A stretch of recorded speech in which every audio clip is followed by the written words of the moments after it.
Hello students. तैयारी शानदार चल रही होगी, सभी मन लगाकर पढ़ रहे होंगे और अपने टारगेट्स पूरे कर रहे होंगे। अब हमारी उम्मीद कई बार हमारा साथ छोड़ती है, हमें लगता है कि अब कुछ भी नहीं हो सकता, लेकिन यही वो वक्त है जब हम हमारी किस्मत बदल सकते हैं, अपने लक्ष्य को प्राप्त कर सकते हैं और लगातार आगे बढ़ सकते हैं।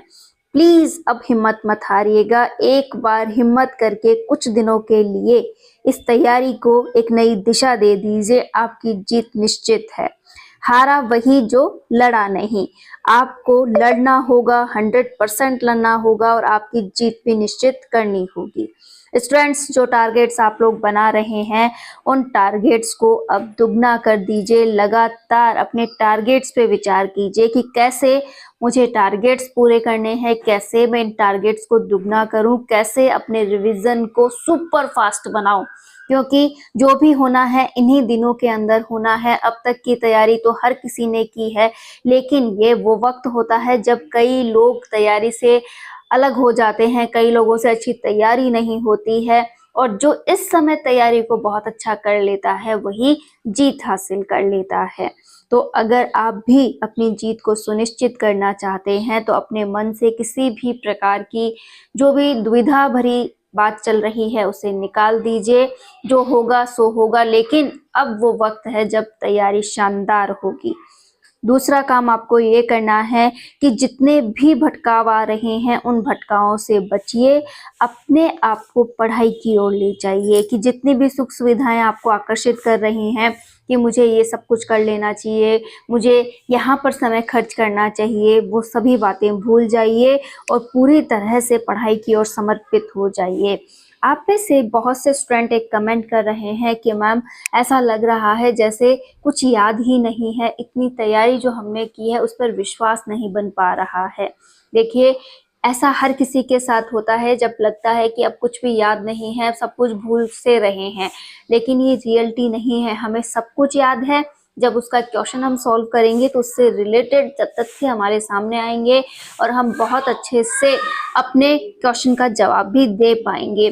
बस अपने ऊपर विश्वास मत टूटने दीजिए। और रैपिड रिवीजन इसीलिए कहा जा रहा है कि बहुत अच्छे से अपने टॉपिक्स को रिवाइज कीजिए, उनके इम्पॉर्टेंट पॉइंट्स पर अपनी पकड़ बनाइए, क्योंकि ये पॉइंट्स जितने ज़्यादा क्लियर होंगे उतने ही अच्छे से हमें जब इनसे रिलेटेड कोई क्वेश्चन पूछा जाएगा तो याद आ जाएंगे। तो अपने जो विश्वास को आप कम कर रहे हैं उसे बिल्कुल कम ना होने दें, क्योंकि आपकी जीत आप पर निर्भर करती है। आपका विश्वास जितना स्ट्रॉन्ग होगा उतना ही ज़्यादा आप अपनी लाइफ में सफल हो सकते हैं। फर्स्ट ग्रेड की इस तैयारी के दौरान जो भी टॉपिक आपके अच्छे से हो गए हैं, प्लीज़ उन्हें फिर से रिवाइज कीजिए, उन पर अपनी पकड़ बनाइए और जो टॉपिक अभी भी अच्छे से नहीं हुए हैं उन्हें भी एक बार सरसरी नज़र से पढ़ लीजिए। कई बार अगर हम किसी टॉपिक को पढ़ ही लेते हैं तो भी उससे रिलेटेड तथ्य हमारे माइंड में रहते हैं और उन्हें अपना कर हम क्या कर सकते हैं, उस क्वेश्चन का जवाब दे सकते हैं। तो जो बहुत अच्छे से हो गया उन्हें बहुत अच्छे से रिवाइज कर लीजिए, उनके की पॉइंट्स पर अपनी पकड़ बना लीजिए। और जिन्हें बिल्कुल भी आपने नहीं पढ़ा है, जैसे मान लीजिए आपने पॉलिटी बिल्कुल नहीं पढ़ा है, तो पॉलिटी की जो भी इम्पोर्टेंट टॉपिक्स हैं उनकी एक रीडिंग लगा लीजिए। और रीडिंग अगर हो सके तो 2 बार लगा ले, ताकि वो जो पॉइंट्स हैं आपके माइंड में आ जाए और उनसे रिलेटेड क्वेश्चन अगर आपके सामने आए तो आप उसे भी सॉल्व कर पाएं। कहने का अर्थ है जैसे मैथ और इंग्लिश वगैरह है, रीजनिंग वगैरह है, आपने की है तो बहुत अच्छा, और अगर नहीं की है तो आप उन्हें छोड़ सकते हैं। अगर अब उन्हें करेंगे तो बहुत अधिक समय जाएगा, लेकिन अगर कोई थ्योरेटिकल पॉइंट है जो आपने छोड़ा था तो उसकी रीडिंग लगा लें। रीडिंग लगाने से ये होगा कि उन पर आपकी पकड़ आ जाएगी और जब आप उनसे रिलेटेड क्वेश्चन को पढ़ेंगे तो आप उसके भी कई बार ऑप्शंस देखकर हम जवाब दे पाते हैं, तो शायद आप भी दे पाएँ, तो वहाँ पर उससे आपकी हेल्प हो जाएगी। तो एक बार ये काम ज़रूर करें। आपका रिवीजन चल रहा है, आपका सिलेबस चाहे 50% हुआ है या 70% हुआ है या 100% हो गया है, आपको रिवीजन पर फोकस करना है, उसकी प्रैक्टिस पर फोकस करना है। जैसे आपका सिलेबस अगर 50% अच्छे से हो गया है तो उससे तो टाइम दीजिए ही, लेकिन जो थ्योरेटिकल पोर्शन आपने अब तक नहीं पढ़ा था उसका अब आपको क्या करना है, बहुत स्पीडली उसका जो रीडिंग है वो लगानी है। इससे आपकी उस टॉपिक पर भी हल्की फुल्की पकड़ आ जाएगी, आप उसके भी क्वेश्चन अटेंड कर पाएंगे। एक काम तो आप ये कीजिए। दूसरा, जब भी आप रिवीजन कर रहे हैं तो आप अगर उस पे बहुत अधिक समय लगा रहे हैं तो इसका भी एक सॉल्यूशन ये है कि पहले आप उस टॉपिक को बहुत अच्छे से पढ़े, जो भी आपका पढ़ा हुआ है उसकी बात कर रहे हैं, बहुत अच्छे से पढ़ा, उसके की पॉइंट्स को बहुत अच्छे से बार बार रिवाइज किया। अब आपको क्या करना है, आंखें बंद करके उसे बार बार अपने माइंड में रिकॉल करना है कि चलो मुझे इस टॉपिक के बारे में कितना रिवाइज है, कितना अच्छे से मुझे इसके बारे में आ रहा है। तो आपको लगेगा कि वो बहुत अच्छे से आपको आ रहा है। फिर आप यही काम एक बार सोने से पहले करें।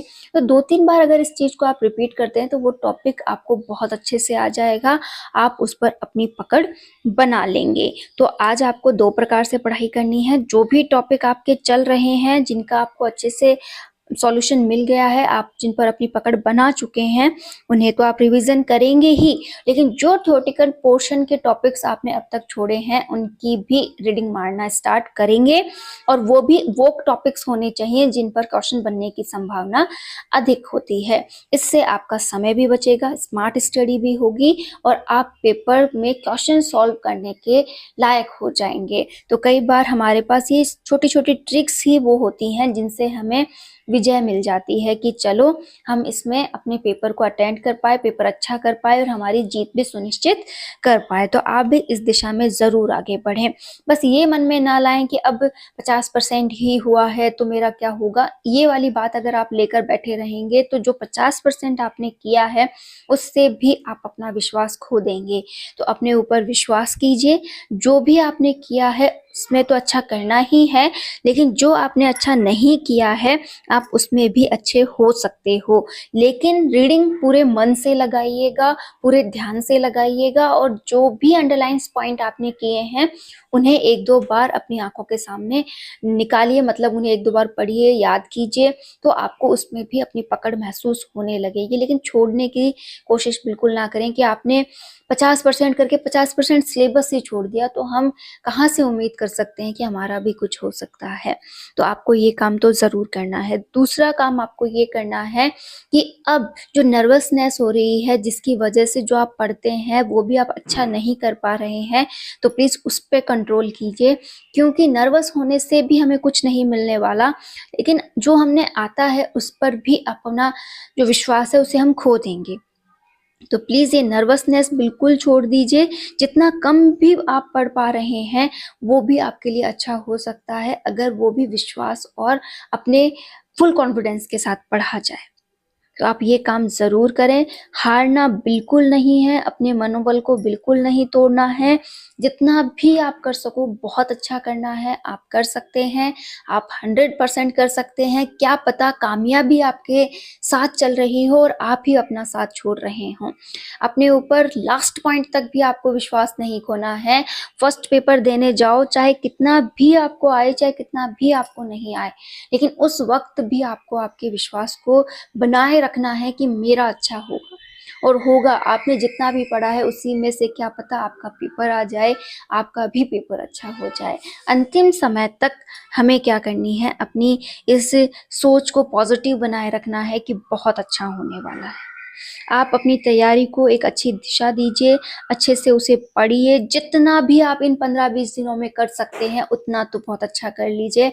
आगे क्या होगा वो तो कोई भी नहीं जानता, लेकिन तैयारी ऐसी हो कि क्या पता जो नहीं होना हो वो भी हो जाए, आपका भी सिलेक्शन हो जाए। तो प्लीज़ अपने विश्वास को बनाए रखिए, लगातार कोशिश करते रहिए और आगे बढ़ते रहिए। आप भी सफल हो सकते हैं, आप भी फर्स्ट ग्रेड अध्यापक बन सकते हैं, आपका भी सिलेक्शन हो सकता है। All the best.